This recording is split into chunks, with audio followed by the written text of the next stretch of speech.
Welcome back. ప్రస్తుతం తెలంగాణలో ఏం నడుస్తోంది రాజకీయ లెక్కల ప్రకారం చూస్తే స్థానిక సమరంలో సామాజిక న్యాయమే అస్త్రంగా ముందుకెళ్లాలి అని ఒకవైపు వెళ్తాము, అదే మా అస్త్రమని అధికార పక్షం అంటోంది. మీరు ఇచ్చిన మాట ప్రకారం అదే విధంగా ముందుకెళ్లాలి అంటున్నారు. ఒకవైపు గవర్నర్ దగ్గర ఆర్డినెన్స్ ఉంది, దానికి సంబంధించినటువంటి నిర్ణయం వెలువడాల్సినటువంటి అవసరం ఉంది. అయితే దీంతో పాటు ఈ క్రమంలో ఆర్డినెన్స్ కావచ్చు, 42% రిజర్వేషన్ అనేది విద్యా ఉద్యోగావకాశాలు, స్థానిక సంస్థల ఎన్నికల్లో కావచ్చు, వీటన్నింటినీ కూడా కేంద్రం మెడలు వంచైనా తెస్తామా అని అంటున్నారు సీఎం రేవంత్ రెడ్డి. నిన్న విలేకరుల సమావేశంలో మాట్లాడుతూ ఒకవైపు బీజేపీ ఈ రిజర్వేషన్ కు సంబంధించి ద్వంద్వ వైఖరి అవలంబిస్తోంది, ఇక్కడ మద్దతు ఇస్తుంది, కేంద్రంలో మాత్రం ఎటువంటి సపోర్ట్ లేకుండా వ్యవహరిస్తోంది అని చెప్పేసి మాట్లాడినటువంటి క్రమాన్ని మనం చూసాము. గెస్టులు కూడా సిద్ధంగా ఉన్నారు, మాట్లాడదాం. నాగేందర్ గౌడ్ గారు, వీరు బీఆర్ఎస్ సీనియర్ నాయకులు. అల్జాపూర్ శ్రీనివాస్ గారు, వీరు బీజేపీ సీనియర్ నాయకులు. కృష్ణతేజ గారు, వీరు కాంగ్రెస్ సీనియర్ నాయకులు. నమస్తే అండి, వెల్కమ్ టు ద డిబేట్. నమస్కారం. నమస్తే అండి. శ్రీనివాస్ గారు, మీరే చెప్పాలి. ఇక్కడేమో బిల్లుకు మద్దతు ఇస్తారు, సపోర్ట్ చేస్తారు, బట్ ముస్లిం రిజర్వేషన్ అన్నటువంటి ఆ అంశం తీసేస్తే మేము ఒప్పించేస్తామంటారు బండి సంజయ్ గారు. మొన్న రామచంద్రరావు గారు మాట్లాడేటప్పుడు ముస్లిం రిజర్వేషన్కు సంబంధించి ప్రస్తావిస్తారు, 9th షెడ్యూల్ అనేది ఇప్పుడు పెట్టేటువంటి అవకాశం లేదు అంటారు. మధ్యప్రదేశ్కు సంబంధించి కొన్ని సూచనలు కూడా చేశారు. అంటే ద్వంద్వ వైఖరి బీజేపీ నేతలు అవలంబిస్తారు, ముఖ్యంగా పర్టికులర్గా తెలంగాణ బీజేపీ నేతలు. మతపరమైన రిజర్వేషన్లకు వ్యతిరేకమని కొత్తగా మాట్లాడేది కాదు కదా. ఇది రాజ్యాంగం చెప్పింది. ఆ రాజ్యాంగం మౌలిక సూత్రాల మీద ఆధారపడి భారతీయ జనతా పార్టీ మాట్లాడుతుంది. ఇది లేదంటే చెప్పాలి. ఆర్థికంగా బాగా వెనుకబాటుతనం ఉన్నటువంటి కొన్ని ముస్లిం వర్గాలకు ఆ బేసిస్ మీద రిజర్వేషన్ కల్పించబడాన్ని బీజేపీ వ్యతిరేకించదు. కానీ మతం పేరు ముస్లిమ్స్ కాబట్టి మతం పేరు మేము ఇస్తామంటే బీజేపీ ఒప్పుకోదే మొదటి చెప్తున్నాం. ఇక 9th షెడ్యూల్ గురించి మనకు అందరు కూడా తెలుసు, ఎన్నోసార్లు మాట్లాడుకుంటా ఉన్నాం. తమిళనాడులో అది చేర్చినప్పటికి కూడా సుప్రీంకోర్టు ఇప్పటికి పెండింగ్ ఉన్నది. రాజ్యాంగం ఆ యొక్క అన్ని రాష్ట్రాలకు అవకాశం ఇచ్చేటట్టయితే ఎక్కడ కూడాను ఈ 50% క్యాప్ అని సుప్రీంకోర్టు జడ్జిమెంట్ ఇవ్వాల్సిన అవసరం రాదు, రాజ్యాంగంలో రాయాల్సిన అవసరం రాదు. దాని గురించి మనం రాజ్యాంగం గురించి ఉదాహరణగా తీసుకోవాల్సినటువంటి ఒక పరిస్థితి ఉత్పన్నం కాదు. ఇప్పటికీ మాట్లాడుతున్నాం క్యాప్ ఉన్నది అంటే దాని ఆధారం, దానికి కారణం ఏంది? సుప్రీంకోర్టు కూడా తన అభిప్రాయాన్ని పదే పదే చెప్తూ వస్తున్నది. కర్ణాటక ఆ యొక్క రిజర్వేషన్స్ యొక్క పాలసీని వ్యతిరేకించింది సుప్రీంకోర్టు. అలాగే మొన్న బీహార్ రాష్ట్రంలో కూడా మరి ప్రతిపాదించినటువంటి ఆ విషయాన్ని అంశాన్ని మొత్తంగా కూడా కొట్టివేసింది. తెలంగాణలో కూడా బియాండ్ 50% ఉన్నటువంటి ఒక రిజర్వేషన్ ని ఇవాళ దాన్ని కిందికి దించేసి బీఆర్ఎస్ సర్కార్లో మరి అమలు చేయడం జరిగింది. దీనికి కారణం ఏంది? సో ఇది పొలిటికల్ పార్టీస్ జోష్ట గారు అవకాశం కోసం, రాజకీయ లబ్ధి కోసం ఇటువంటి ఒక టూల్స్ ని వాడుకోవడం. అంటే శ్రీనివాస్ గారు, ఇది పెట్టడం చెయ్యడం వర్కౌట్ కాదనేది కదా మీ ఉద్దేశం? అవును. అలాంటప్పుడు ముస్లింది మాత్రం తీసేసి మీరు పక్కకు పెడితే ఈ 42%కు మేము ఒప్పిస్తాం, ఈ మాట ఎందుకు? ఇది కూడా పొలిటికల్ గా జస్ట్ ఏదో ఒకటి మాట్లాడాలని మాట్లాడుతున్నారా? లేదు, పొలిటికల్ గా మేము ఎటువంటి ఒక అవకాశవాదం కాదు. ముస్లింది పక్కన పెట్టాలి. 50% వరకు అవకాశం ఉన్నదాన్ని అమలు చేయాలని చెప్తున్నాం. కానీ ఏ రకంగా బియాండ్ 42% ఇచ్చినట్టయితే ముస్లిం తీసేసిన తర్వాత కూడా నిజమైన హిందూ బీసీలో 55-56% జనాభా ఉంటుంది. మా యొక్క అందరి అంచనా 52-53 కావచ్చు, కూడా 1-2% ఎక్కువ తక్కువ. సో ఆ క్యాప్ దాటి ఇచ్చే అవకాశం ఏ రకంగా సాధ్యమవుతుంది అది కూడా మాట్లాడుతున్నాం. ఇది కేవలం చట్టసభల్లో సవరణల ద్వారా ఈ కొత్త చట్టం అమలు చేయడం సాధ్యమైతే తప్ప బియాండ్ 50% ఈ క్వశ్చన్ అవకాశం ఉండదు. మరి ఒకటే తెలంగాణలో ఉన్నారా ఈ పరిస్థితి? పేదరికం, పొలిటికల్ గా విద్యా ఉద్యోగాలు అనేక రాష్ట్రాలు ఈ సమస్య ఉన్నాయి. అన్ని రాష్ట్రాలు కూడా డిమాండ్ చేస్తూ ఉంటాయి. మరి వాళ్ళందరూ కూడా అప్లై కావాలి. అంటే శ్రీనివాస్ గారు, అంటే మన రాష్ట్రం గురించి మన వాళ్ళు కొట్లాడతారు, మన వాళ్ళకి కావాలి అని అనుకుంటారు, ఇక్కడ ఇంప్లిమెంట్ చేయాలని. మిగతా రాష్ట్రాలతో కంపేర్ చేసుకుని వాళ్ళకి కుదరలేదు కాబట్టి మనకు కుదరదు అన్నటువంటి ఆలోచనతో ఆగిపోరు కదా. అందరం కూడా పరిపాలింపబడేది రాజ్యాంగం ఆధారంగా పరిపాలన గుర్తుపెట్టుకోవాలి. ఒకటే రాజ్యాంగం, ఒక్కొక్క రాష్ట్రానికి ఒక రాజ్యాంగం అంటూ కేంద్రం ఒక పుస్తకం ఇయ్యలే మనకు. ఉమ్, దేశవ్యాప్తంగా ఒకే రాజ్యాంగం ఉన్నది. ఆ రాజ్యాంగాన్ని ఆధారంగానే మనమంతా కూడా అమలు చేస్తున్నాం, పాలింపబడతా ఉన్నాం. కాబట్టి దాన్ని ఆధారంగా చూసినట్టయితే 50% క్యాప్ది అంటే శ్రీనివాస్ గారు కొన్ని చట్టసభలో రాష్ట్రాలను ప్రత్యేకంగా చూశారు కదా, కొన్ని రాష్ట్రాల్లో ఇంప్లిమెంట్ అవుతోంది కదా, మమ్మల్ని ప్రత్యేకంగానే చూడండి అని అంటున్నారు. మేము సర్వే కూడా చేసుకున్నాం, మా దగ్గర ఇంత వెనుకబడి ఉన్నారు, ఎవరెంతో వాళ్ళకంత ఇవ్వాలని అడుగుతున్నాము, ఇది మా సర్వే, ఇది మా లెక్క అని చెప్తున్నారు, అడుగుతున్నారు. బియాండ్ 50% అమలు అయ్యేది కేవలం తమిళనాడు మాత్రమే జోష్ణ గారు. ఉమ్, అది కూడా ఇంకా ఫైనల్ కాలేదు, సుప్రీంకోర్టులో కేసు నడుస్తుంది. ఉంది, కేసు నడుస్తుంది, అప్పీల్లో ఉన్నది. ఇదే కాంగ్రెస్ సర్కార్ కదా. మరి ఆనాడు చేసినటువంటి ఒక పెండింగ్ ఎందుకున్నది కోర్టులో, మరి ఎందుకు నడుస్తా ఉన్నది పెండింగ్ సుప్రీంకోర్టు అన్న విషయం వాళ్ళు ఆలోచించాలి కదా. మళ్ళీ మేము సేమ్ ప్రతిపాదన ముందర పెడితే అది కూడా అదే పరిస్థితి కదా అనేది ఆలోచించాలి కదా. దానికి జవాబు చెప్పరు కాంగ్రెస్ పార్టీ. కాబట్టి ఇది ఆవేశంతోనో లేకుంటే పొలిటికల్ గెయిన్ కోసం మైలేజ్ తీసుకోవాలా, ఓటు పొందాలి అని చెప్పేసి తాత్కాలికంగా కామారెడ్డి డిక్లరేషన్ ఇంకో డిక్లరేషన్ ఇచ్చి లబ్ధి పొందడం తప్ప ఇంకేం లేదు. కానీ వాస్తవంగా కూడా కాంగ్రెస్ పార్టీ ఒక సీనియర్ మోస్ట్ పార్టీ దేశ రాజకీయాల్లో అత్యంత senior most older than BJP. ఈ పొలిటికల్ గా వాళ్ళు ఒక ప్రతిపాదన పెట్టండి, ఎస్ అన్ని రాష్ట్రాలు మాకు జాతీయ పార్టీగా కాంగ్రెస్ పార్టీ సమానమే, మీకెట్లా సమానం మాకు అంతే సమానం, రాజ్యసభలో లోక్సభలో ఇటువంటి ఒక చర్చ చేద్దాం అని వాళ్ళు చెప్పాలి. వాళ్ళు చెప్పకనే ముందే మేము వారి హయాంలో కుల గణన ఎన్నడూ జరగలేదు, కానీ మేము టీచర్ చేస్తాం. ఒక 1 year లో దాని రిజల్ట్ బయటకు వస్తే దేశవ్యాప్తంగా ఆయా సామాజిక వర్గాల పరిస్థితి ఏమున్నది, వారి యొక్క ఆర్థిక అసమానతలు ఏమున్నాయి, లేకుంటే విద్యా ఉద్యోగ అవకాశాలు ఏమున్నాయి, రిజర్వేషన్ల పరిస్థితిలో ఏ రకంగా ఇప్పటి వరకు అవకాశం దొరికింది వాళ్ళకి, ఇవన్నీ కూడా స్టడీ రిపోర్ట్ అంటే అవకాశం ఉన్నప్పుడు చేయకుండా ఇప్పుడు రాజకీయం చేస్తున్నారనేది మీ వర్షన్. మళ్ళీ ఓకే, మీ వాయిస్ మళ్ళీ తీసుకుంటాను. ఒకసారి నాగేంద్ర గారు ఒపీనియన్ తీసుకున్న తర్వాత కృష్ణతేజ గారు సమాధానం తీసుకుంటాను. నాగేంద్ర గౌడ్ గారు, స్థానిక సంస్థల రిజర్వేషన్ల ఖరారుకు సంబంధించి రేపటితో హైకోర్టు ఇచ్చినటువంటి గడువు ముగుస్తుంది. రిజర్వేషన్లు ఖరారు అవ్వాల్సినటువంటి అవసరం ఉంది. ఒకవైపు ఆర్డినెన్స్కు సంబంధించి గవర్నర్ ఆమోదిస్తే ఓకే, ఇప్పటి వరకు గట్టెక్కినటువంటి క్రమమే కనిపిస్తుంది. సో మీ ఒపీనియన్ ఏంటి? అంటే వర్కౌట్ అయ్యే ఛాన్సెస్ ఉన్నాయా లేవా? ముందుగా ప్యానెల్లో ఉన్న మిత్రులకు, మీకు, ప్రేక్షకులకు నమస్కారం అమ్మా. నమస్తే. అయితే ఒక్కటేందంటే ఈడ క్లియర్ గా మనం చూసుకుంటే ఈ రోజు బీసీలకు ఇచ్చేది లేదు, సచ్చేది లేదు. వీళ్ళు కామారెడ్డి డిక్లరేషన్ కూడా అయ్యేది లేదు, పోయేది లేదు. అంటే నేను ఒక మాటలో చెప్తున్నా, కేంద్రంలో కేంద్ర ప్రభుత్వం రిజర్వేషన్ వ్యతిరేకమైన పార్టీ, రిజర్వేషన్సే ఉండొద్దు అనుకునే పార్టీ కేంద్రంలో పరిపాలన చేస్తున్నది. అయితే అంతకుముందు ఈ రిజర్వేషన్ పెట్టెట్లే వల్ల వాళ్ళ చేతులున్నా కూడా ఎన్నో సూత్రాలు తెచ్చిండ్రు. 20 సూత్రాల పథకాలు తెచ్చిండ్రు, 6 సూత్రాల పథకం తెచ్చిండ్రు, గరీబ్ ఆటో అన్నారు. ఏది కూడా సక్రమంగా జరగకుండా ఎన్నో అమెండ్మెంట్స్ తెచ్చి ఎన్నోసార్లు రాజ్యాంగ సవరణ జరిగింది. కానీ అక్కడ బీసీల కొరకు ఒక్కసారి కూడా రాజ్యాంగ సవరణ జరిగిన పాపాన వల్లే బీసీల కొరకు వెనుకబడిన వర్గాలను ముందుకు తెస్తామని చివరికి ఎంతవరకు అంటే ఏదైతే ఫార్వర్డ్ కమ్యూనిటీస్ అనే పొందుపరచబడ్డదో ఆ కమ్యూనిటీస్ లో కూడా ఇంకా పేదవాళ్ళు ఎవరన్నా ఉంటే వాళ్ళ గురించి అన్న ఆలోచన చేశారు. కానీ ఈ నిరుపేదలు, ఈ బలహీన వర్గాల గురించి 2 ప్రభుత్వాలు కూడా ఆలోచన చేయలేవు మేడం.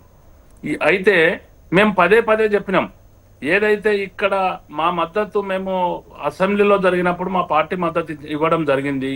మా నాయకుడు మమ్మల్ని అందరిని కూడా, బీసీ లీడర్లను అందరిని కూడా, కార్పొరేషన్ చైర్మన్లు, ఎమ్మెల్యేలు, మాజీ మినిస్టర్స్ అందరిని కూడా పెట్టి సమావేశం ఏర్పాటు చేసి కూడా ఒక టూర్ మీరు ముందు తమిళనాడు పోయిరండి, అక్కడ ఏ విధంగా జరిగింది, ఎట్లా జరిగింది, 9th షెడ్యూల్ ఎట్లా చేసిండ్రు, ఏమి ద్వారా వచ్చింది అనేది. అయితే అక్కడికి వెళ్తే మొత్తం సారాంశం ఏంటంటే ఉద్యమాల ద్వారానే వచ్చింది. ఉద్యమాల ద్వారానే ఆ రాష్ట్రంలో ఉన్న అన్ని పార్టీల నాయకులు, అన్ని పక్షాల నాయకులు, అధికార పక్షాలు, స్వపక్షము, మిత్రపక్షం, అన్ని పక్షాలు, అన్ని పొలిటికల్ పార్టీస్ కూడా కేంద్రంలో ఏదైతే ప్రెజరైజ్ చేసిందో, కేంద్ర ప్రభుత్వం నడవలేని పరిస్థితి ఏర్పడ్డ పరిస్థితుల లోపలనే అక్కడ కూడా రాష్ట్రంలో సాధించుకోవడం జరిగింది. వాళ్ళు 69% అక్కడ రన్ అవుతాం. సినానా చెప్తున్నాడు కోట్ల పెండింగ్ ఉన్నదని. కోట్ల పెండింగ్ ఉన్నప్పుడు ఒకటి కూడా ఇంప్లిమెంటేషన్ జరుగుతున్నది అక్కడ బ్రహ్మాండంగా ఇంప్లిమెంటేషన్ జరుగుతుంది. ఆ రాష్ట్రం మనం ఎట్లా పరిపాలన జరుగుతుంది, ఎట్లా అభివృద్ధి జరుగుతుంది అనేది మనం చూస్తా ఉన్నాం. ఇక్కడ కూడా అంటే నాగేందర్ గారు ఆ టైంలో ఇచ్చినప్పుడు తమిళనాడు యొక్క ఇంపార్టెన్స్ సెంట్రల్ లో ఉండే. సో ఇప్పుడు ఆ పొజిషన్ లేదు కదా. ఒకవేళ కేంద్రం మెడల్ వంచుదామన్నా చేద్దామన్నా కూడా ఈ వీళ్ళ సపోర్ట్ అవసరమైంది లేదు కదా. తెలంగాణ సపోర్ట్ అవసరం లేదు. అందుకే మా పార్టీ ప్రపోజ్ చేసింది ఏంటి అంటే మేమేమన్నామంటే ఇక్కడ రాష్ట్ర ప్రభుత్వం ఏదైతే అసెంబ్లీలో చర్చ పెట్టి అసెంబ్లీలో తీర్మానం చేసి మనం పైకి పంపడం గాని, అదే విధంగా మళ్ళా అది అట్లనే పెండింగ్ ఉండగా మళ్ళా ఇంకో ఆర్డినెన్స్ తీసుకొచ్చి ఇక్కడ గవర్నర్ దగ్గర పెట్టడం కానీ, నేను మళ్ళీ ఫస్ట్ చెప్పడం జరిగింది. కేంద్రంలో రిజర్వేషన్ వ్యతిరేకమైన ప్రభుత్వం ఉన్నది, వ్యతిరేకమైన పార్టీ పరిపాలన చేస్తున్నది. అక్కడ మెడలుంచాలంటే మనం ఒక్కరమో ఇద్దరమో ముఖ్యమంత్రి వాళ్ళు పోయో వీళ్ళు పోయో జంతర్ మంతర్ దగ్గరనో ఒక ధర్నా చేసి మనం చేతులు కూడా సరిపోదు. ఇక్కడ నుంచి అఖిలపక్షాన్ని తీసుకెళ్దాం. అదే మాదిరిగా మనకు తమిళనాడు మాదిరిగానే తమిళనాడులో ఏ విధంగా అయితే సాధించుకున్నారో అదే విధంగా ఇక్కడికి వెళ్ళి అఖిలపక్షాన్ని తీసుకెళ్దాం. మమ్మల్ని కూడా పిలవండి, మేము రెడీ ఉన్నాం దీని మీద. బలహీన వర్గాల కొరకు కాబట్టి రెడీగా ఉన్నాము. ఆ 50% సీజ్ కానీ లేకపోతే 9th షెడ్యూల్ కానీ రాజ్యాంగబద్ధంగా తెలంగాణకు తెస్తాము అని చెప్పి ఆ ప్రపోజ్ చేస్తే ఇక్కడ కూడా పెడజెవిన పెట్టిన పరిస్థితి ఉన్నది. ఇంకా కూడా మనం చూస్తున్నాం, ముఖ్యమంత్రి గారు చూడు ఇప్పుడు ఎన్నికల కొరకు ఒక దిక్కు గడువు హైకోర్టు ఇచ్చినాక కూడా ప్రజలు కూడా గ్రామాల లోపల మొత్తం నిర్వీర్యమైన స్థానిక పరిపాలన నిర్వీర్యం అయిపోయిన పరిస్థితి లోపల గ్రామ పంచాయతీల లోపల క్లీనింగ్, వాటరు లేకుంటే లైటింగ్ ఏది కూడా చేయలేని పరిస్థితి ఏర్పడ్డప్పుడు కూడా కోర్టు ఒక దిక్కు డైరెక్షన్ ఇచ్చినా కూడా ఈ రోజు కూడా ఎన్నికలు పెడతారా తెలియదు. రిజర్వేషన్ ఆర్డినెన్స్ ద్వారా ఈ రిజర్వేషన్ గవర్నర్ ఏం తేల్చకపోతే కేబినెట్ లో నిర్ణయం తీసుకొని నేనేమంటున్నా మేడం అంటే ఫైనల్ గా నేను అనేది ఏంటి అంటే రెండు పార్టీలకు కూడా బీసీ రిజర్వేషన్ మీద చిత్తశుద్ధి లేదు. ఈ రోజు బీసీలను పావులుగా ఆడుకుంటున్నారు. బీసీలను వాళ్ళ ఆత్మగౌరవాన్ని బలి తీసుకుంటా ఉన్నారు. రెండో విషయం ఇంకో ప్రమాదం ఏంటంటే అన్నదమ్ముల లెక్క కలిసి బతికే అన్ని కులాలు కూడా గ్రామాల్లో కాడికెళ్ళి కలిసి బతికే కులాలను కూడా వీళ్ళ రాజకీయ స్వలాభం కొరకు వాళ్ళని విడదీసే పరిస్థితికి తెస్తా ఉన్నారు. అనవసరంగా నేను పదే స్టార్టింగ్ నుండి కూడా నేను చెప్తున్నా, నేను ఒక సీనియర్ పొలిటీషియన్ గా నేను ఒక అడ్వకేట్ గా నేను చెప్పిన ఇది జరగదు. 42% చెయ్యరు. ఎందుకంటే ఇవాళ 52% ఇవాళ ఏదైతే ఈడబ్ల్యూఎస్ రిజర్వేషన్ ఉన్నది ఆ రోజు కూడా సేమ్ పరిస్థితి ఉన్నది. మరి ఎందుకు ఈడబ్ల్యూఎస్ రిజర్వేషన్ పాస్ అయింది? దాని మాదిరిగానే ఇవాళ ఇది ఎందుకు చేయలేకపోతున్నారు? ఎందుకు ఇప్పుడు కేంద్ర ప్రభుత్వం అనుకుంటే మహిళా రిజర్వేషన్ ఒకటే రోజులో చేసింది, దాన్ని ఇంప్లిమెంట్ అయిందా కాలేదా వేరే మాట. కానీ సమావేశం ఏర్పాటు చేసిన సమావేశంలో గత ప్రభుత్వం అయిపోతే కూడా ఈ ప్రభుత్వం తీసుకున్నది. మరి రిజర్వేషన్ మీద ఎందుకు చిత్తశుద్ధి లేదు అని చెప్తా ఉన్నా. ఇవన్నీ జరుగుతుంటే కేంద్ర ప్రభుత్వం ఒకటి ఇప్పుడు చిన్న మాట మేడం, వాళ్ళ చేతుల మాట ఏంది, మాకు మంత్రిత్వ శాఖ ఇమ్మనం ఇచ్చిండ్రా పెట్టిండ్రా? వాళ్ళ మంత్రిత్వ శాఖ ఇమ్మంటే ఏమంటున్నా అంటే ప్రధానమంత్రి బీసీ ఉన్నారు, లేకుంటే 27 మంది మంత్రులు ఉన్నారు, ఇది వాళ్ళు ప్రకటిస్తున్నారు. ఇక్కడ వీళ్ళు కూడా ఇప్పుడు నువ్వు 42% ఉన్నావు కదా, నువ్వు బడ్జెట్లో ఎంత అయితే మాకు పెడతానో పెట్టు, లేకుంటే మాకు ఇవ్వాల్సిన స్కీమ్లా నువ్వు బీసీలకు ఇవ్వాల్సిన స్కీమ్లన్నీ ఇవన్నీ విడిచిపెట్టేసేసారు. 42% కేంద్ర ప్రభుత్వం మీద ఎక్కడ నెపం మోపుదాము, లేకపోతే ఇవన్నీ కాకుండా మేము ఇవన్నీ అడిగినాం అనుకో, గతంలో 10 ఏళ్ళు ఏం చేసిండ్రు, లేకుంటే ఇంకో ఇప్పుడు మేము కేంద్ర ప్రభుత్వంలో మేము పరిపాలన రాలేము, మేము పరిపాలించలేము. కేంద్ర ప్రభుత్వాన్ని పరిపాలన చేసిన రాజ్యాంగ సవరణ చేయవలసిన లోక్సభ రాజ్యసభలో ఉన్న కేంద్ర ప్రభుత్వాన్ని ఎక్కువ కాలం పరిపాలన చేసిన కాంగ్రెస్ పార్టీ బీసీల పైన సవతి ప్రేమ చూపిస్తా ఉన్నారు.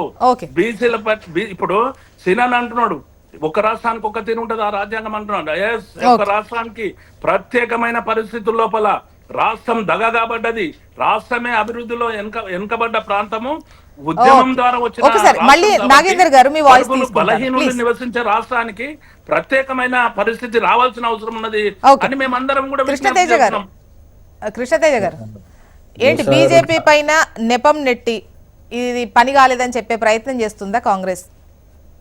జ్యోత్స్న గారు, చాలా హాట్ అయిపోయిన డిబేట్. ఫస్ట్ మన బీజేపీ పెద్దలు ఇందాక మాట్లాడినారు కొన్ని విషయాలు, ఏమనని ఇందాక బీసీల మీద వాళ్ళ చిత్తశుద్ధి, పార్టీ చిత్తశుద్ధిని ఎవరు శంకించకూడదని మొట్టమొదటిగా కాంగ్రెస్ పార్టీ తరపున రాత్రి ముఖ్యమంత్రి గారు చిట్చాట్లో చెప్పిన విషయాలే చెప్తాం.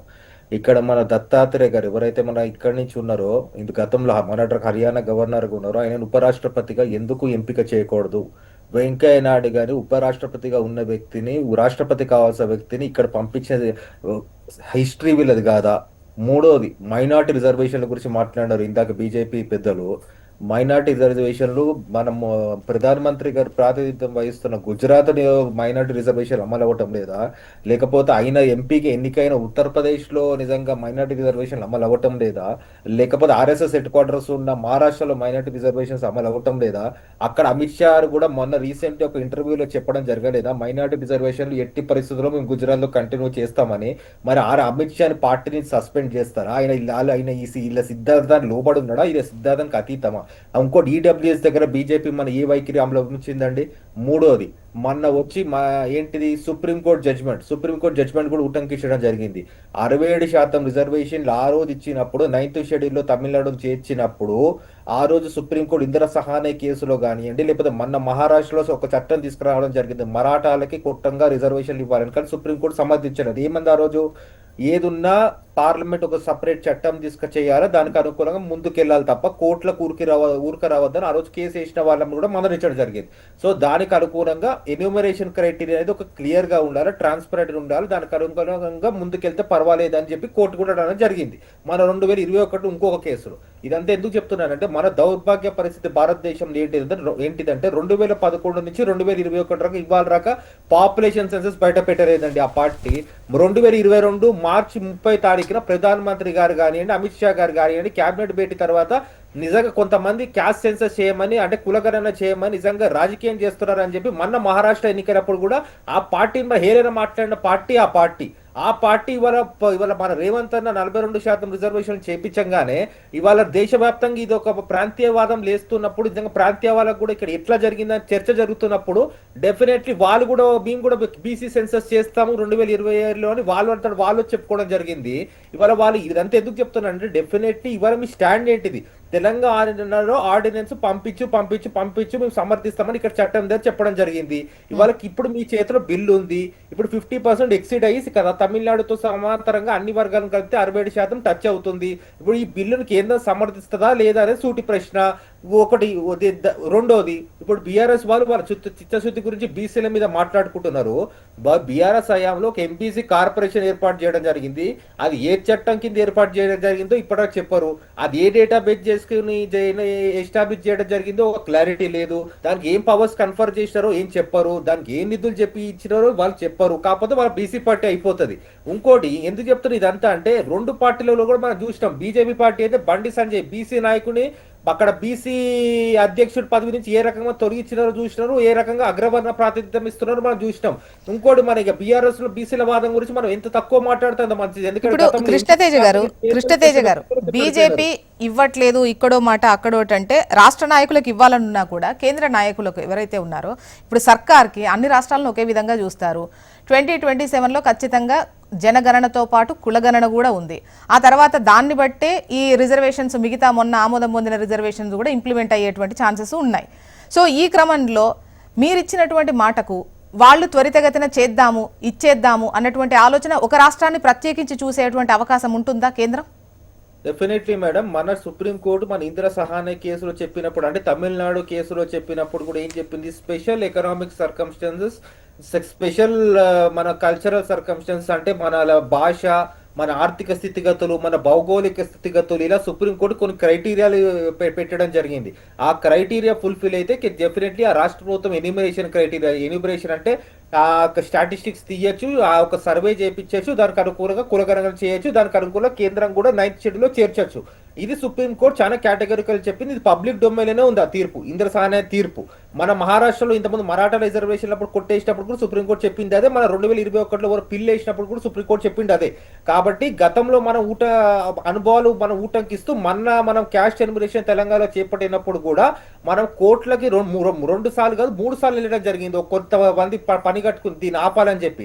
అప్పుడు కోర్టు కూడా చాలా ట్రాన్స్పరెంట్ గా మళ్ళీ వాళ్ళ సలహాలు వాళ్ళ డేటా ఇస్తారంటే స్వీకరించండి అని ప్రభుత్వం అట్లా 3 సార్లు క్యాస్ట్ ఎన్యూమరేషన్ క్రైటీరియా ట్రాన్స్పరెంట్ గా తెలంగాణ రాష్ట్రంలో చేసిన తర్వాత వాళ్ళకి ఈ క్యాస్ట్ కి ఇంత, ఈ క్యాస్ట్ కి ఇంత అని వాళ్ళు రిజర్వేషన్ కల్పించి ఒక ఆర్డినెన్స్ రాష్ట్రపతి ఇవాళ గవర్నర్ దగ్గర పెట్టడం జరిగింది. ఇవాళ గవర్నర్ గారు ఇంకోటి ఇప్పుడు ఇందాక పాయింట్ రావడం జరిగింది. ఇప్పుడు గవర్నర్ గారు ఆమోదిస్తారా లేదా అని కూడా ఇక్కడ చెప్పడం జరిగింది. కానీ గవర్నర్ కూడా ఒక డిస్క్రిషనరీ పవర్ ఏమి ఉండదు మేడం. మళ్ళీ సెకండ్ టైం క్యాబినెట్ ఆమోదించి పంపితే గవర్నర్ డెఫినెట్లీ ఆమోదించాలా. ఎంత గవర్నర్ కి వీటో పవర్ ఉన్నా ఇంత ముందు మనం చూసాం వీటో గవర్నర్ పంపకుండా అట్టు పెట్టుకుంటే ఏం తేల్చకపోతే రేపటికే అంటే టైం ఉన్నటువంటి క్రమంలో ఏం చేయబోతున్నారు? దీన్నే మనం లీగల్ భాషలో వీటో పవర్ ఆఫ్ గవర్నర్ అంటాం. అంటే మౌనం వహిస్తే governor, veto power of governor అంటాం మేడం. మన సుప్రీం కోర్టు కూడా గవర్నర్ ఎల్లకాలం ఆ బిల్లు పైన నాంచి కూర్చోలేరు, ఒక టైం ఫ్రేమ్ లో ఆ బిల్లుని తేల్చాలా. కాబట్టి డెఫినెట్లీ సెకండ్ టైం క్యాబినెట్ ఆమోదించి పంపితే డెఫినెట్లీ గవర్నర్ కూడా దానిపైన యాక్ట్ చేసుకోవాలి. కానీ ఇక్కడ సెంటర్ ఎప్పుడైతే వాళ్ళ చిత్తశుద్ధి శంకించకూడదంటే సెంటర్ 9th షెడ్యూల్లో డెఫినెట్లీ ఆ రాష్ట్రం నుంచి వచ్చిన వినతులు స్వీకరించి, ఎందుకంటే నిన్న ముఖ్యమంత్రి గారు కూడా చెప్పడం జరిగింది, వాళ్ళ మానవ రాష్ట్ర ప్రభుత్వం తరఫున కేంద్రం నిజంగా చట్టం చేస్తుందా, 9th షెడ్యూల్లో తీసుకుంటుందా, ఏంటి వీళ్ళ స్టాండ్ చెప్పాలా. ఎందుకంటే ఎవరైనా కోర్టు పోతే ఇవాళ బీసీల మనోభావాలతో వాళ్ళు ఆడుకోవద్దు.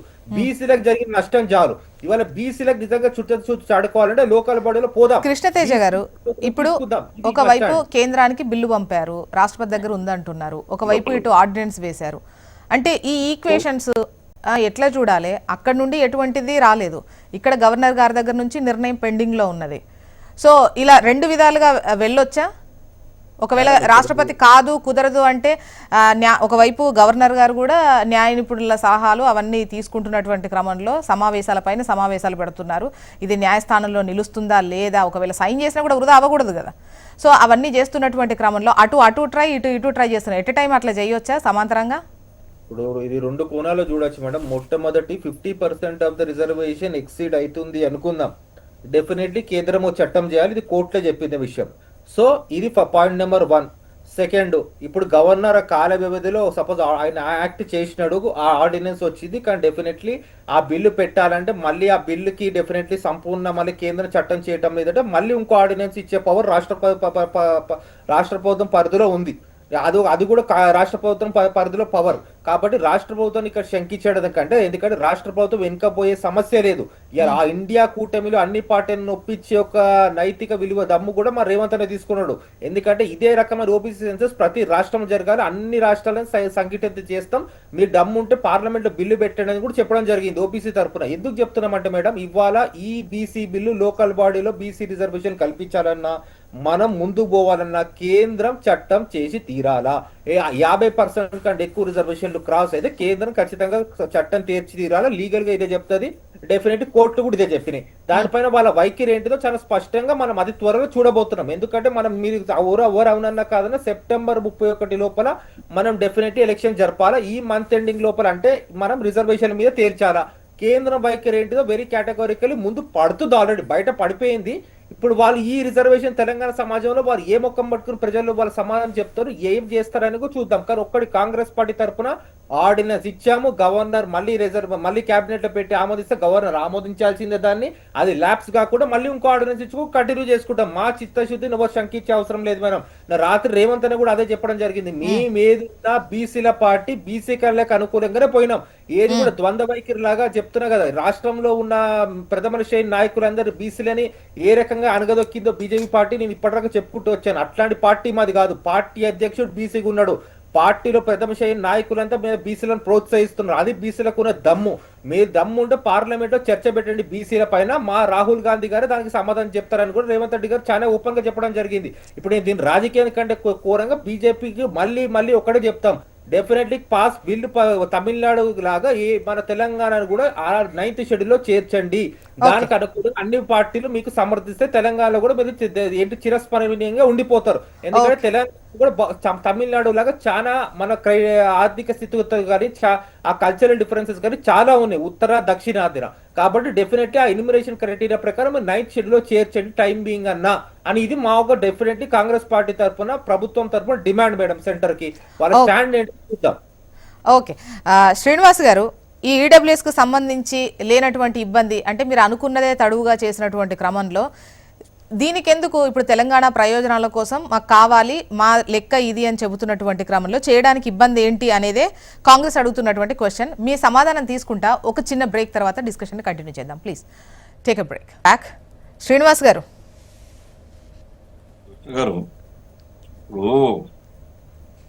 కృష్ణతేజ గారు మేము చెప్పే మాటని చెప్పినారు, చట్టం రాకుండా ఏది సాధ్యం కాదన్న విషయం.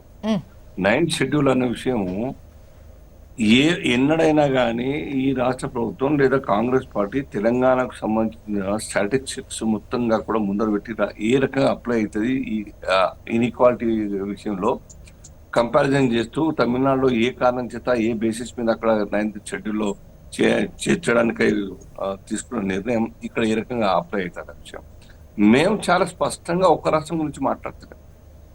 దేశంలో ఆనాడు రాజ్యాంగ నిర్మాతలు అందరూ కూడా తయారు చేసినటువంటి క్యాప్ అనేక అంశాలలో సవరణ చేసి ఆ యొక్క రాజ్యాంగంలో మార్పులు తీసుకురావడం జరిగింది. ఇది కూడా పెద్ద విషయం కాదు.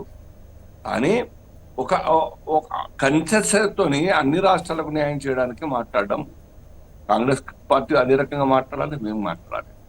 ఎందుకంటే మన జాతీయ పార్టీ నాయకులు జాతీయ పార్టీకి అన్ని రాష్ట్రాల యొక్క పరిస్థితుల గురించి స్టడీ చేసి వారికి న్యాయం చేసే గురించి మాట్లాడాలి. అది లేకుండా ఈ రాష్ట్రంలో పొలిటికల్ గెయిన్ చేసుకుందాం మాట్లాడదాం అంటే కరెక్ట్ కాదు. హార్డ్లీ ఒక 1 year కదా జోస్ట్గా 1 year లో దేశ చరిత్రలో కాంగ్రెస్ పార్టీకి ఎన్ని అవకాశాలు ఉన్నా 54-55 సంవత్సరాలు కాంగ్రెస్ పార్టీ పాలించింది. ఇన్ని సంవత్సరాల తర్వాత విద్యా ఉద్యోగాలు ఆర్థికంగా ఎదిగినటువంటి దేశంలో తెలంగాణ కూడా అంత కొంత డెవలప్ అయింది కంపారిటివ్లీ నార్థన్ స్టేట్స్ తో చూస్తే. ఇన్ని సంవత్సరాల తర్వాత కూడా మనం స్టడీ చేయలేదు. కాంగ్రెస్ పార్టీ నిజంగా ఫీల్ అయ్యి శ్రీనివాస్ మీరు చెప్పింది ఓకే, మీరు క్లియర్ గానే చెప్తున్నారు ఒక రాష్ట్రాన్ని ఎలా ప్రత్యేకంగా చూస్తారు అని అంటున్నారు. అండ్ 9th షెడ్యూల్లో పెట్టండి, పార్లమెంట్ వేదికగా జరగంది, ఎలా కుదురుతుంది అని క్వశ్చన్ చేస్తున్నారు. మీరు క్లియర్ గానే చెప్తున్నారు ఉన్నటువంటి పొజిషన్ ని. బట్ కొంతమంది బీజేపీ నేతలు ద్వంద్వ వైఖరి అవలంబిస్తున్నారు అనేదే కదా కాంగ్రెస్ చేస్తున్నటువంటి క్వశ్చన్. ఎందుకంటే మీరు అది తీసేయండి మేము ఒప్పిస్తామంటారు, లేదంటే మధ్యప్రదేశ్ని ఎగ్జాంపుల్గా తీసుకొని చేయొచ్చు కానీ సూచనిస్తారు. అంటే దీస్ కైండ్ ఆఫ్ అంటే మీడియా మీట్లు పెట్టి చెప్పడం కూడా అంటే ఇక్కడ పొలిటికల్గా గట్టెక్కితే చాలు రాష్ట్రంలో అన్నటువంటి వైఖరి ఇక్కడ నేతలు అవలంబిస్తున్నారు అనేది కాంగ్రెస్. ద్వంద్వ వైఖరి అనేది బీజేపీ గురించి పాయింట్. కుదురుతుందా కుదరదా, లేకపోతే ఇక్కడ వీళ్ళు ఏం పంపారు అనేది ఆల్రెడీ మనం డిస్కస్ చేశాం. సో ఇది జాతీయ పార్టీగా పార్టీ పరంగా ఈ విషయం విధానపరమైన విషయం మీద జాతీయ పార్టీకి ఒక అభిప్రాయం ఉంటుంది, పాల్చి ఉంటుంది. దాని ప్రకారంగా ఎవరైనా మాట్లాడుతున్నారు కూడా. మతపరంగా మేము చాలా మొదటి నుంచి ఖిలాఫత్ రాజ్యాంగం ఆధారంగా మాట్లాడుతున్నాం. మేము కొత్తగా మేము తయారు చేసి డిమాండ్ చేస్తారు. సో బియాండ్ 50% వారు ఒప్పుకున్నట్టే కృష్ణతేజ గారు చెప్పినట్టే మేము అదే మాట్లాడుతున్నాం. క్యాప్ తీసేయాలంటే చట్టం రావాలంటే అన్ని పార్టీలు కన్సెస్తో చట్టసభలో పెట్టినట్టయితే సాధ్యమవుతుంది. అరే ఇన్ని సంవత్సరాలు మీరు వెయిట్ చేస్తారు, అన్ఆర్గనైజ్డ్ గా సిస్టమేటిక్ లేకుండా సైంటిఫిక్ రిపోర్ట్ డేటా లేకుండా మీరు మాట్లాడిస్తా అంటే ఇచ్చేయాలా, షెడ్యూల్లో 9th లో పెట్టాలి, లేదంటే 18వ చేయాలంటే ఒక సీనియర్ మోస్ట్ పొలిటికల్ పార్టీకి కాంగ్రెస్ కు ఇది తగదు. ప్రజల్ని మోసం చేయడానికి ఒక డ్రామా ఆడుతున్నారు తప్ప ఇంకేం లేదు. మేము చెప్పే మాటల్లో 1 year కదా తేడా. దాని కారణంగా చేస్తే 42% ఇచ్చి నేను స్థానిక ఎన్నికలు చేస్తానంటే ఎట్లా సబబు అయితే చెప్పండి జ్యోత్స్న గారు. ఇప్పటికే 18 మాసాలు అంటే శ్రీనివాస్ గారు ఏమంటారు 1 year తేడా అంటే అర్థం కాలేదు. బీజేపీ సర్కార్ కుల గణన చేయడానికి నిర్ణయం తీసుకుని ఆ కమిటీ స్టడీ చేస్తున్నది, మొదలైంది పని. ఈ లోపే మీరు ఇవ్వమంటే ఎలా ఇస్తామో అంటున్నారు. అంతే కదా, ఆ రిపోర్ట్ మా ఆలోచన దృక్పథం అర్థం చేసుకుని దేశవ్యాప్తంగా అప్లై చేయాలని ఏదైనా.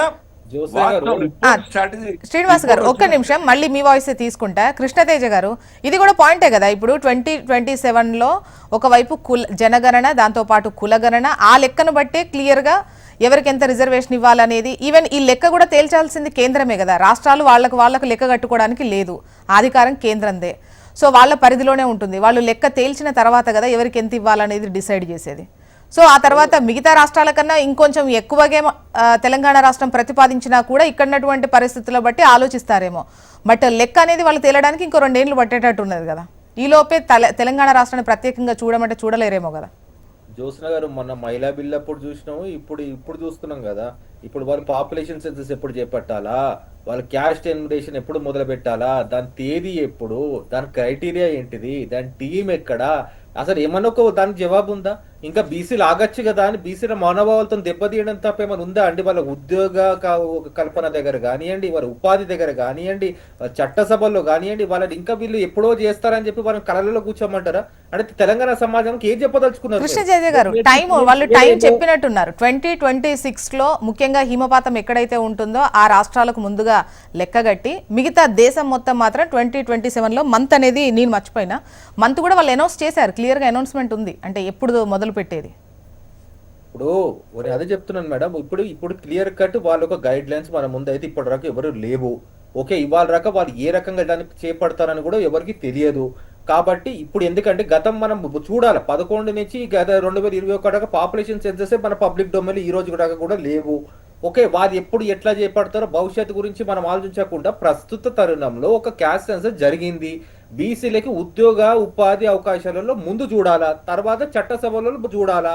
వాళ్ళ మనోభావాలతో ఆడుకుందామా మనం ఇట్లానే, లేకపోతే తర్వాత ఎప్పుడో జరుగుతుందని చెప్పదామా? ఇంకోటి ఇది కూడా ఇప్పుడు వాళ్ళే చెప్పుకోవడం జరిగింది, కేంద్రం చట్టం చేయాలా యునానిమస్ గా ఆల్ పార్టీతోనని.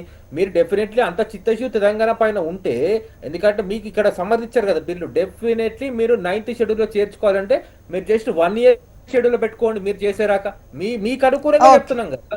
అల్టిమేట్ ఏంటి, మనం గట్టెక్కడం చూడాలి. ప్రస్తుతం తెలంగాణ శ్రీనివాస్ గారు మీరే సమాధానం చెప్పాలి. పాయింట్ వాళ్ళు చెప్పితే నేను ఉటంకిస్తున్నా, టైం విచారం చేయొచ్చు కదా. శ్రీనివాస్ గారు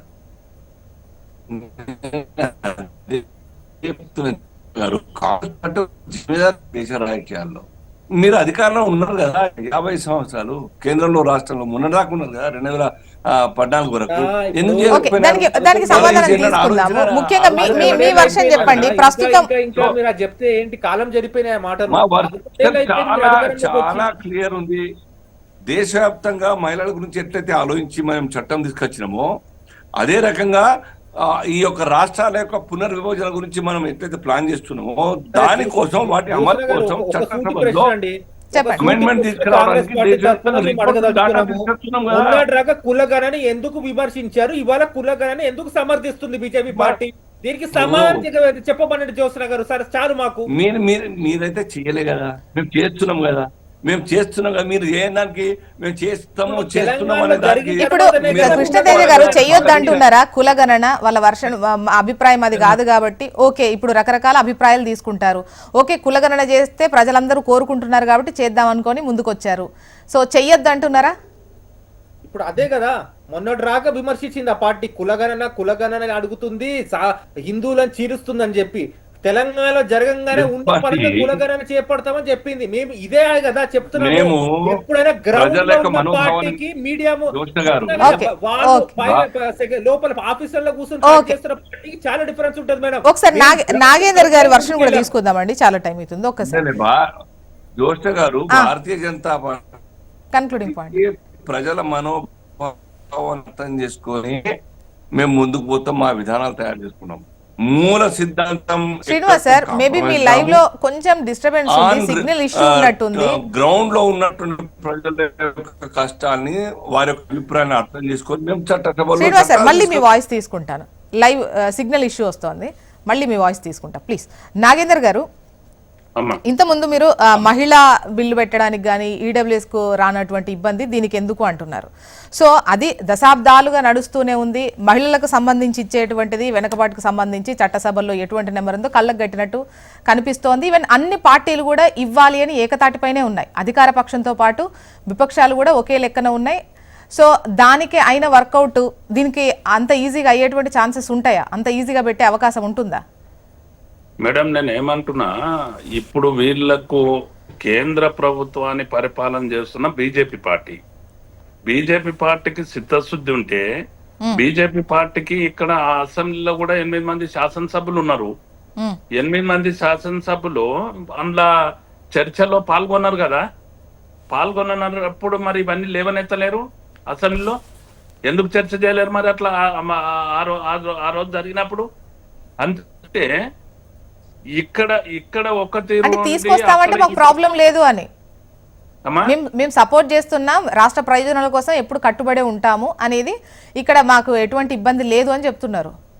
ఇంకెక్కడ రాష్ట్ర ప్రయోజనాలకు కాపాడుతున్నారు? ఇప్పుడు వీళ్ళు ఏమంటున్నారు అంటే, ఇక్కడ రాష్ట్ర ప్రయోజనాల కొరకు రాష్ట్రం అంతా కూడా మాకు ఆత్మగౌరవం దెబ్బతిన్నది, అదే విధంగా నీళ్లు నిధులు నియామకాల్లో మాకు అన్యాయం జరుగుతుందని పెద్ద ఎత్తున ఉద్యమించి తెచ్చుకున్న తెలంగాణ, ఆ విభజన అంశాల తెరువుకు ఓర్విలు, ప్రధానమంత్రి గారు తెలంగాణ విభజనను తప్పుపడితే కూడా రాష్ట్ర శాఖ ఒక్క మాట మాట్లాడదు. నేను ఒక్క డిమాండ్ చేస్తున్నా, ఈ రోజు ప్రత్యేకమైన పరిస్థితుల్లో తెలంగాణ కొరకు కాంగ్రెస్ పార్టీ ప్రవేశపెట్టినా, ఎవరు ప్రవేశపెట్టినా, కాంగ్రెస్ పార్టీ ఈ రోజు పంపిన దాని మీద, చర్చ జరుగుతున్న దాని మీద మీరు ఇంకా అడుగు ముందు కేసేసి చట్టసభల్లో కూడా రిజర్వేషన్ చేయండి.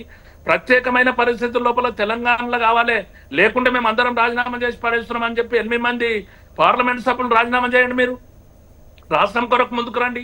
అది మీ చిత్తశుద్ధి ప్రకటించుకున్నట్లయితుంది. మేము చేయలేమా? రాష్ట్రం కావాలని చెప్పి మేము రాజీనామాలు చేయలేమా? మళ్ళా ఎన్నికలు పోతే ప్రజలు గెలిపేయలేరా? మళ్ళా ఉద్యమించి తెచ్చుకున్నంత వరకు ప్రజలు మా ఎంబడి నిలవలేరా? ఆ తర్వాత పరిపాలనలో కూడా నిలవలేరా? ఎందుకు భయపడుతున్నారు మీరు? తెలంగాణలో ఉన్న ప్రజాప్రతినిధులు, బీజేపీ ప్రజాప్రతినిధులు ఎంతమంది అవుతున్నారో అంతమంది రాజీనామాలు చేయండి, పార్లమెంట్ సభ్యులు రాజీనామా చేయండి. మీరే చర్చ చేస్తున్నారు, దేశానికి ఒకటి ఉంటుంది, రాష్ట్రానికి ఒకటి ఉంటుంది, ఇది జరుగుతుంది అది జరుగుతుంది అని మీరే లేని డౌట్స్ మీరు తీస్తా ఉన్నారు. నేను ఒక్కటేమంటున్నా అంటే, రాష్ట్రంలో ఉన్న ప్రత్యేకమైన అంటే నాగేంద్ర గారు రిజైన్ చేయమంటే అధిష్టానానికి వ్యతిరేకంగా ఏ పార్టీలో ఉన్న వాళ్ళైనా వెళ్ళేటువంటి అవకాశం ఉంటుందా? అమ్మా ఏమంటారమ్మా? ఇప్పుడు వాళ్ళ అధిష్టానంతో వాళ్ళనే కొట్లాడమని చెప్తున్నారా? నేనేమంటున్నా, ప్రభుత్వంతో కొట్లాడమంటున్నా. రాష్ట్రం మీద ఉన్న వీళ్ళ చిత్తశుద్ధిని ప్రకటించమని అంటున్నా. ఏదైతే కేంద్రం ద్వంద్వ వైఖరి అవలంబిస్తున్నదో, ఈ రిజర్వేషన్ మీద దాగుడు మూతలు ఆడుతుందో, దాని మీద కేంద్ర ప్రభుత్వాన్ని కూడా డిమాండ్ చేస్తున్నాం మనం. మీకు అర్థమైతలేదు కదా ఏ విధంగా జరగాలి, ఎట్లా జరగాలి? చట్టసభల్లో చర్చకు పెట్టండి, అన్ని పార్టీలు కూడా చర్చిస్తాయి. మేము రాష్ట్ర ప్రభుత్వాన్ని. నాగేంద్ర గారు వాళ్ళు ఏమంటున్నారంటే, ఇప్పుడు ఎట్లాగూ జనగణన కులగణన జరగబోతోంది కదా, అన్ని రాష్ట్రాలను ఒకే విధంగా చూడాల్సినటువంటి అవసరం వాళ్లకు ఉంటుంది కేంద్రానికి. ఇప్పుడు కొన్ని సందర్భాల్లో కొందరికి ప్రత్యేకంగా చూసినటువంటి క్రమంలో పెద్ద ఎత్తున విమర్శలు ఫేస్ చేసినటువంటి సిచ్యువేషన్ కూడా కేంద్రం అనుభవించింది. సో ఇటువంటివి చేసినప్పుడు అందరికీ అప్లికబుల్ అవ్వాలి అని అనుకున్నప్పుడు, ఇంప్లిమెంటేషన్ ఉండాలి అని అనుకున్నప్పుడు ఇంకా సంవత్సరంన్నర 2 సంవత్సరాలు పోనీ 27లో చేస్తే 28 కంతా ఒక లెక్క తేలుతుంది. నెక్స్ట్ 2029లో అన్ని ఏ విధమైనటువంటి రిజర్వేషన్స్ ఇవ్వాలి, ఎంత ఇవ్వాలి, ఏంటి అనేది లెక్క కట్టేటువంటి అవకాశం ఉంటుంది. కానీ ఇప్పుడే ఎలా చూస్తామనేదే వాళ్ళ క్వశ్చన్. ఇప్పుడు చేసేదంతా చేస్తున్నారు. అభివృద్ధి లోపల అవతల రాష్ట్రానికి అనేకమైన రాయితీలు ఇస్తున్నారు, బీఆర్కి ఇస్తున్నారు. మీరు ముందన్న ప్రకారము మన రాష్ట్రం యొక్క పొలిటికల్ ఆవశ్యకత అక్కడ లేదు కాబట్టి ఈ విధంగా జరుగుతున్నది అని మీరే ముందు చెప్పడం జరిగింది. అయితే నేను ఏమంటున్నా అంటే, చేసేటి అన్ని చేస్తున్నారు, మళ్ళా నీతులు వల్లిస్తున్నారు, మళ్ళా మీదికెళ్ళి వచ్చేటకల్లా బీసీల కొరకు ఈ విధంగా మాట్లాడుతున్నారు. నేను ఒక్కటేమంటున్నా, ఈ రాష్ట్రం కొరకు ప్రత్యేకంగా కాదు, ఇప్పుడు మీరు మా లెక్కలు తీస్తామంటున్నారు, జనన గణన చేస్తామంటున్నారు. మీరేదైతే దాంతోని లెక్కలు తేలుతాయి, కాదనేది లేదు. మా డిమాండ్ ఉన్నది, బీసీ సంఘాల డిమాండ్ చాలా పెద్ద ఎత్తున మా లెక్క తెలుసమని అడిగినాం, కాదనేది లేదు. కానీ దాన్ని తేల్చడం లోపల మీరు స్పష్టత చేయండి. మీరు చట్టసభల్లో కూడా మేము ఎంతమంది ఉన్నాం అంత రిజర్వేషన్ ఇస్తామని, సెంట్రల్ గవర్నమెంట్ ఇన్స్టిట్యూషన్స్ లోపల, సెంట్రల్ గవర్నమెంట్ జాబ్లలో, సెంట్రల్ గవర్నమెంట్ నుంచి ఉన్న సర్వీసెస్ ల అన్నిట్లలో కూడా వీళ్ళు ఎంతమంది అవుతున్నారో అంతమందికి ఇస్తామని చెప్పి ప్రకటన చేసి మీరు దాని మీద ఒక కాంపిటీషన్ నడిపియండి. అది లేదు. జనన గణనతోనే టైం పాస్ చేస్తారు వీళ్ళ పీరియడ్ అయిపోతుంది.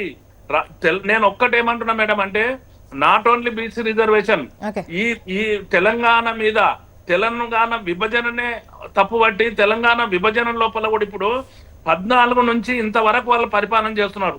2 టర్ములు అయిపోయింది, 3వ టర్ముల పరిపాలన జరుగుతున్నది.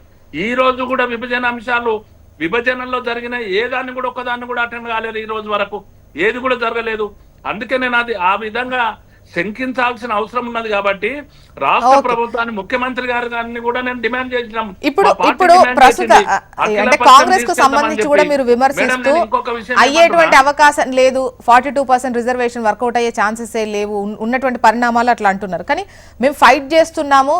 గతంలో బీఆర్ఎస్ ఆ ఫైట్ కూడా అంటే మీరు 34%కు సంబంధించి జీవో ఇచ్చినా కూడా కోర్టుకు వెళ్ళిన తర్వాత వర్కౌట్ అవ్వక 24కు దిగినా, బట్ ఆ తర్వాత మీరు చేసిన ఫైట్ ఏంటి? బీసీకి సంబంధించి 42% లేదంటే మీరు అనుకున్నటువంటి 34% రిజర్వేషన్ రావాలి అని అనుకోవడంలో మీరు చేసిన ఫైట్ ఏంటి అనేది వాళ్ళ క్వశ్చన్.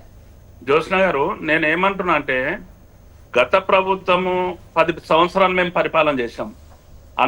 అంతకన్నా ముందు 50 ఏళ్ళ పైబడి వీళ్ళు పరిపాలన చేశారు.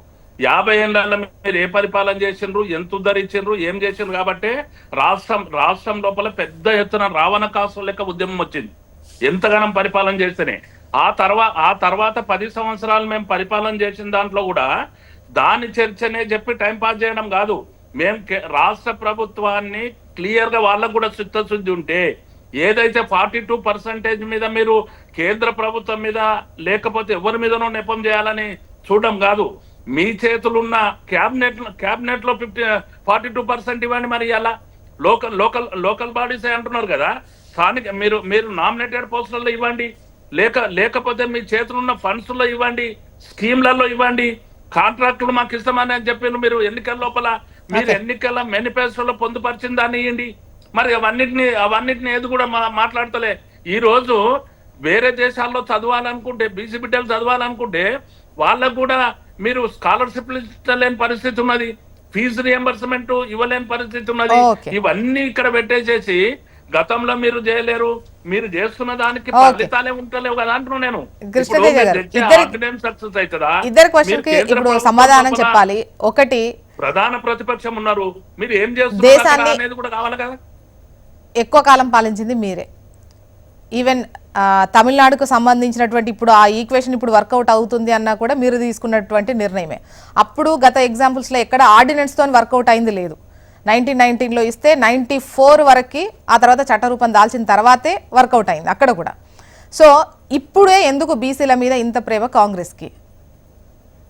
ఒకటే మేడం, రాహుల్ గాంధీ గారు భారత్ జోడో యాత్ర చేపట్టినప్పుడు చాలా ఉవ్వెత్తున ఈ రిప్రజెంటేషన్స్ రావడం జరిగింది. అప్పటి నుంచి కూడా మీరు ఓపీసీకి సపరేట్ రిజర్వేషన్ కల్పించారని ఆ గలం ఎక్కువ అవ్వడం జరిగింది. అప్పటిదాకా ఉద్యమాలు ఉన్నా తర్వాత మేము ఏమేమి చెప్పడం జరిగింది, మా పార్టీ తెలంగాణలో రాగానే ఇక్కడి నుంచే రోల్ మోడల్ గా మేము ప్రకటిస్తామని చెప్పి డెఫినెట్లీ ఆ రోజు కామారెడ్డి నుంచి ప్రకటించడం జరిగింది.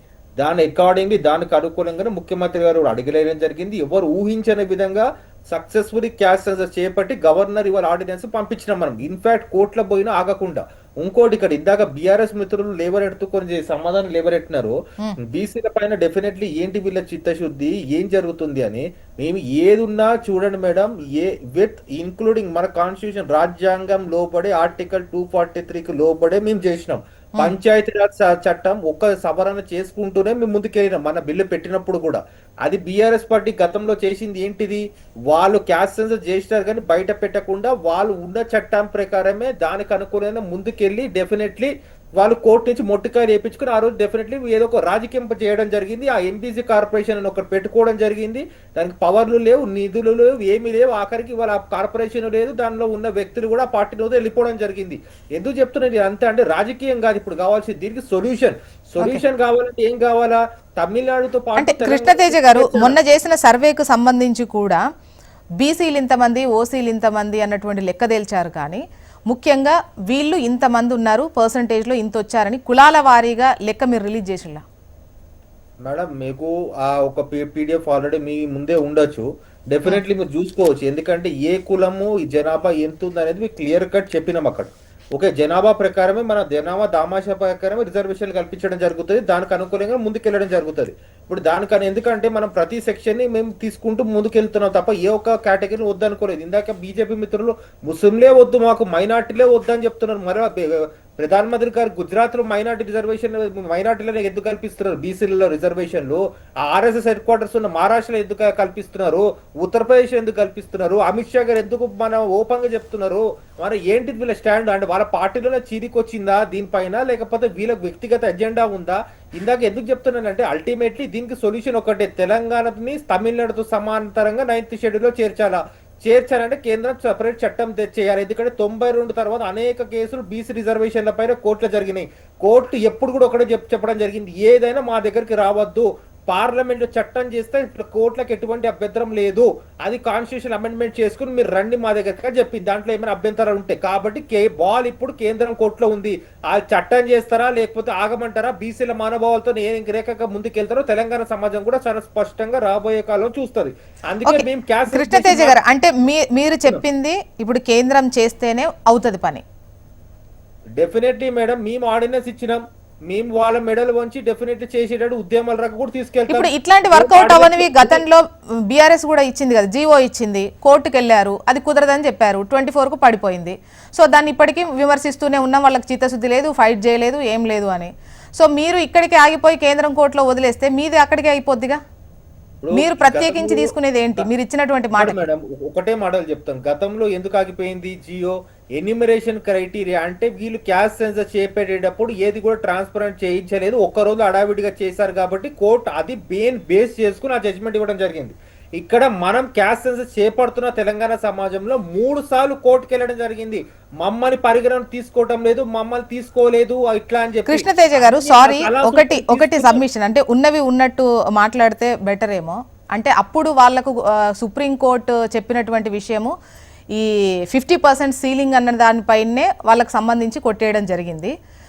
ఈ లెక్క కరెక్ట్ లేదు అని ఒక్కరోజే చేశారని కాదు, ఇంకా చెప్పాలంటే ఆ రోజు చేసినటువంటి సర్వే వాళ్ళు బయట పెట్టలేదు, కానీ చేసిన విధానంకు సంబంధించి కావచ్చు, విదేశాల్లో ఉన్న వాళ్ళు వచ్చి కూడా లెక్కిచ్చెళ్ళారు. ఇప్పుడు కొంతమంది లెక్కిచ్చారు, ఇవ్వలేదు, ఇంతమంది అటెండ్ అవ్వలేదు అన్నటువంటి విమర్శలు మీ సర్వే మీద కూడా ఫేస్ చేస్తున్నారు. అయితే వాళ్లకు సంబంధించింది సర్వే పరంగా కాదు, వాళ్లకు వెనక్కి వెళ్ళిన డెసిషన్ అనేది క్లియర్. అక్కడ 50% సీలింగ్ అనేది ఉండాలి అన్నటువంటి దానిపైనే కొట్టివేయబడింది. ఆ తర్వాత వాళ్ళు 24 కి దిగారు. అక్కడ నాగేంద్ర గారు, అదే చిన్న విషయం, నేను ఇంటరప్షన్ చేయడం లేదు, కానీ కాకపోతే ఒకటి ఏంటంటే సుప్రీం కోర్టుది చెప్తున్నప్పుడు ఆ పొద్దు సమైక్య రాష్ట్రం లోపల కిరణ్ కుమార్ రెడ్డి గారి నాయకత్వం లోపల స్థానిక సంస్థల ఎన్నికలు జరిగినాయి. చివరి ముఖ్యమంత్రి ఆయన స్పష్టంగా కోర్టుకు అఫిడేవిట్ ఇవ్వడం జరిగింది, ఇదే లాస్ట్ ఎన్నికలు మేము ఈ రిజర్వేషన్ తోని మళ్ళా ఎన్నికలు ఏ పరిస్థితుల్లో మీ డైరెక్షన్ ప్రకారం 50% దాటమని చెప్పి ప్రభుత్వమే ఉద్యమం తీవ్రంగా ఉంది అన్నటువంటి లైన్ తో ఇచ్చారు. ఉద్యమం ఉన్నటువంటి క్రమంలో, విభజన ఉన్నటువంటి క్రమంలో ఈసారి మాత్రం దీంతోనే పాత పద్ధతే నడుస్తుంది అని చెప్పి ఇచ్చినటువంటి నెక్స్ట్ ఇవ్వము అనే నా తాన క్లియర్ గా మీరు ఒక మళ్ళీ ఎప్పుడైనా చర్చ పెడితే నేను తీసుకొస్తా కూడా, నా హైదరాబాద్ లో ఉన్నది. ఓకే, చూద్దామండి. కృష్ణతేజ గారు, ఒకవైపు గవర్నర్ గారి దగ్గర ఉంది డెసిషన్, ఆయన చెప్పాల్సినటువంటి అవసరం ఉంది. ఒకవేళ చెప్పకపోతే క్యాబినెట్ లో చర్చించి బీసీ రిజర్వేషన్ పై నిర్ణయం తీసుకుంటారా అన్నటువంటి ఒక క్వశ్చన్ కూడా ఉంది. మరోవైపు కేంద్రంకు సంబంధించి బిల్లు పంపారు, ఎటువంటి నిర్ణయం అయితే రాలేదు అని అంటున్నారు. మరి చూడాలి, రేపటికైతే హైకోర్టు ఇచ్చినటువంటి గడువు ఈ రిజర్వేషన్కు సంబంధించి ఏదో ఒకటి తేల్చాలి అనేది. మరి క్యాబినెట్ ఎటువంటి డెసిషన్ తీసుకుంటుంది, గవర్నర్ ఏమని నిర్ణయం ప్రకటిస్తారు అనేది మాత్రం ఆ ఉత్కంఠ ఉంది. చూద్దాం ఏం జరుగుతుందో. థ్యాంక్ యూ కృష్ణతేజ గారు, నాగేందర్ గౌడ్ గారు, అల్జాపూర్ శ్రీనివాస్ గారు, థ్యాంక్ యూ అండి. ఇది వాళ్ళ న్యూస్ అనాలిసిస్. చూస్తూనే ఉండండి హెచ్ఎం టీవీ, వార్త ఆగదు, నిజం తాగదు.